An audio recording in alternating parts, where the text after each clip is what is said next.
14 मार्च इतिहास का सबसे रहस्यमय डेट है। अब ऐसा क्यों? क्योंकि इसी दिन एक महान वैज्ञानिक अल्बर्ट आइंस्टाइन का जन्म हुआ था और इसी दिन एक महान वैज्ञानिक स्टीफन हॉकिंग की मृत्यु हुई थी। अब आप लोग कहेंगे कि इसमें क्या खास बात है? खास बात है क्योंकि 14 मार्च को ही 1:59 पे हम लोग पाई डे बनाते हैं। अब पाई क्या है? पाई एक रहस्यमयी गणित का नंबर है जिसके बिना स्पेस और साइंस की बहुत सारी डिस्कवरीज अधूरी हैं। अब आप नंबर पे गौर करिएगा। मार्च तीसरा महीना, उसके बाद डेट है 14 और टाइम है 1:59 यानी कि 3.14159। आपने पाई का वैल्यू दशमलव के बाद 5 स्थानों तक याद कर लिया। इससे रहस्यमयी और मोटिवेटिंग चीज क्या हो सकती है? क्या आपने कभी सोचा है कि अगर कभी प्रलय आ गई या फिर न्यूक्लियर वॉर हो गया तो इस धरती का क्या होगा? क्या हम इसे फिर से रहने लायक बना पाएंगे? तो रुक जाइए, इसका इंतजाम हो चुका है। आर्कटिक महासागर के दूर दराज के एक द्वीप पर बहुत ही सुरक्षित तहखाना बनाया गया है और यह दुनिया का सबसे बड़ा बीज संग्रहालय भी है, जहां पर 25 करोड़ से ज्यादा फसलों और उसकी प्रजातियों को संग्रहित किया गया है।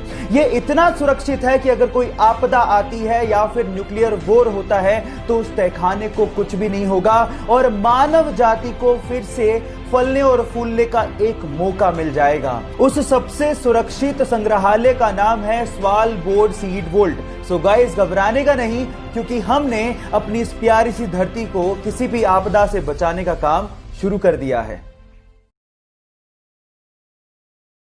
जब 1965 में पाकिस्तान ने भारत के खिलाफ जंग शुरू कर दी तो तब के प्रधानमंत्री श्री लाल बहादुर शास्त्री जी ने सेना के हाथ खोलते हुए कहा कि तुम ईंट का जवाब पत्थर से दो। लेकिन इस बात से नाराज होकर अमेरिका ने भारत को धमकी देना शुरू कर दिया और कहा कि अगर भारत ने जंग बंद नहीं की तो अमेरिका से आने वाला गेहूं भारत को नहीं दिया जाएगा, वो बंद कर दिया जाएगा। इस बात से लाल बहादुर शास्त्री जी ने सबसे पहले अपने रसोइये को कहा कि तुम अब से सिर्फ एक ही वक्त का खाना बनाओगे और उसके बाद देशवासियों से अपील की कि वो अब एक ही वक्त का खाना खाएं, क्योंकि हम लोग एक वक्त का खाना खा लेंगे लेकिन यूएस की धमकियों के आगे झुकेंगे नहीं।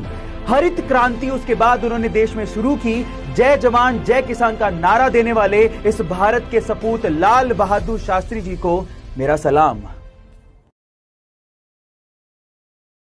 आपके प्यार की हद कितनी है? आंसर देने से पहले कहानी जरूर सुन लेना।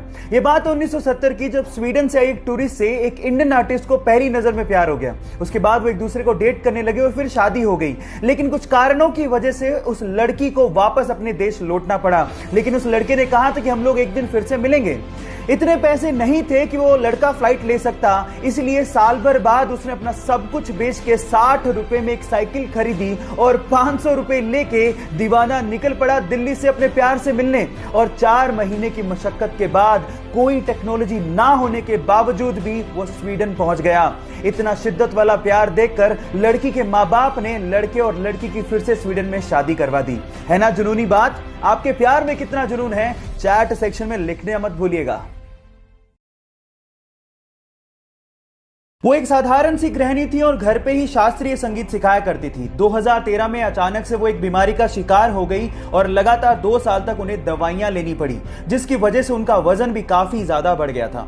लेकिन वो लाइफ में कुछ करना चाहती थी, इसके लिए ही घर के पास उन्होंने एक जिम को ज्वाइन किया और 7 ही महीने में उन्होंने अपना 24 किलो वजन कम किया और वो एक ट्रेनर भी बन गई। उसके बाद उन्होंने सोचा कि क्यों ना एक 6 पैक बॉडी बनाई जाए। इसके लिए उन्होंने 8 महीने की कड़ी मेहनत की और फाइनली एक रिप्ड बॉडी बना ली और एक बॉडी बिल्डिंग चैंपियनशिप में पार्टिसिपेट भी किया। गाइस, इस उम्र में ऐसा करना वाकई में बहुत बड़ी बात है। गाइस, मैं बात कर रहा हूं किरण देम्बला की, जो आज बहुत सारी महिलाओं के लिए इंस्पिरेशन से कम नहीं है।